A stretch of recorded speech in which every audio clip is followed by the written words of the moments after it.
ಉಚ್ಚಿಲ ಶ್ರೀ ಮಹಾಲಕ್ಷ್ಮಿ ದೇವಸ್ಥಾನದಲ್ಲಿ ಉಚ್ಚಿಲ ದಸರಾ ಉತ್ಸವ 2023ರ ಪ್ರಯುಕ್ತ ಪ್ರತಿಷ್ಠಾಪಿಸಲಾಗಿರುವ ನವದುರ್ಗಿಯರು ಮತ್ತು ಶಾರದಾ ಮಾತೆಯ ವಿಗ್ರಹಗಳ ಜಲಸ್ತಂಭನ ಶೋಭಾಯಾತ್ರೆಯು ಇಂದು ಸಂಜೆ 4 ಗಂಟೆಯಿಂದ ನಡೆಯಲಿದ್ದು, ಶೋಭಾಯಾತ್ರೆಗೆ ಅಂತಿಮ ಹಂತದ ಸಿದ್ಧತೆಗಳು ಭರದಿಂದ ನಡೆಯುತ್ತಿದೆ.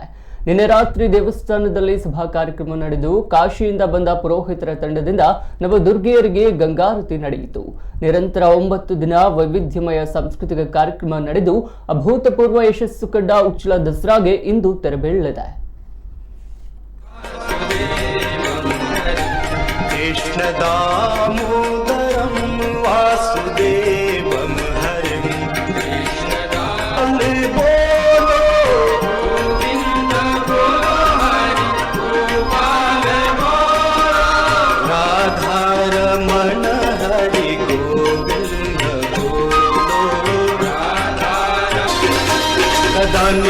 निर्झरी निकुंज कोटरे वसं विमुक्त दुर्मति सदा चिरस्थलंजलिं लोल लोल लो चलो ललेवीश्वरेश्वरे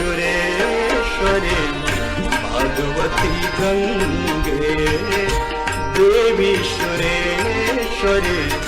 भगवती शोकं तापं ಪಾಕದ ಸೇವೆ ಕೊಡ್ತಾ ಇರೋರು, ದೇವಸ್ಥಾನದಲ್ಲಿ ಅತ್ಯಂತ ಆಕ್ಟಿವ್ ಆಗಿರುವವರು, ನಾವು ಬಂದಾಗೆಲ್ಲ ನಮಗೆ ಕರೆದು ಊಟ ಹಾಕುವವರು, ಚಹಾ ಕಾಫಿ ತಿಂಡಿ ಕೊಡುವವರು ಮತ್ತು ದೇವಸ್ಥಾನದ ಒಳಗೆ ಎಲ್ಲರನ್ನು ಮಾತಾಡಿಸಿ ಈ ಶಾರದಾ ಉತ್ಸವದಲ್ಲಿ ಅತ್ಯಂತ ಶ್ರದ್ಧೆಯಿಂದ ಕೆಲಸ ಮಾಡಿದವರು ನಮ್ಮ ರಾಮ್ ಪ್ರಸಾದ್ ರಾವ್.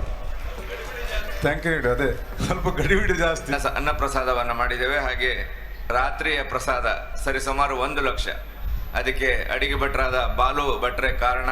ಆ ನಿಟ್ಟಿನಲ್ಲಿ ಅವರನ್ನು ಕೂಡ ಈ ಸಂದರ್ಭದಲ್ಲಿ ನಿಮ್ಮೆಲ್ಲರ ಪರವಾಗಿ ಅಭಿನಂದಿಸ್ತೇನೆ. ಎಲ್ಲ ರೀತಿಯಲ್ಲಿ ರುಚಿಕಟ್ಟಾದ ಒಂದು ಪ್ರಸಾದವನ್ನು ನಮಗೆ ನೀಡಿದ್ದಾರೆ. ಅವರನ್ನು ಕೂಡ ಈ ಸಂದರ್ಭದಲ್ಲಿ ಗೌರವಿಸಲಿಕ್ಕಿದ್ದೇವೆ ನಾವು. ಹಾಗೆ ಅದರ ಜೊತೆ ಹರಿಯಪ್ಪ ಕೋಟ್ಯಾನ್ ಮತ್ತು ಟೀಮ್ ಆ ಪ್ರಸಾದವನ್ನು ನೀಡುವ ವ್ಯವಸ್ಥೆಯನ್ನು ಅತ್ಯಂತ ಅಚ್ಚುಕಟ್ಟಾಗಿ ಮಲ್ಪೆ ಮೀನುಗಾರರ ಸಂಘದ ಅಧ್ಯಕ್ಷರು ಹಾಗೂ ಎಲ್ಲರೂ ಸೇರಿ ಮಾಡಿದ್ದಾರೆ. ಇದರೆಲ್ಲ ಕ್ರೆಡಿಟ್ ಹರಿಯಪ್ಪಣ್ಣ ಮತ್ತು ಅವರ ಟೀಮಿಗೆ ಸಲ್ಲಬೇಕಾಗ್ತದೆ.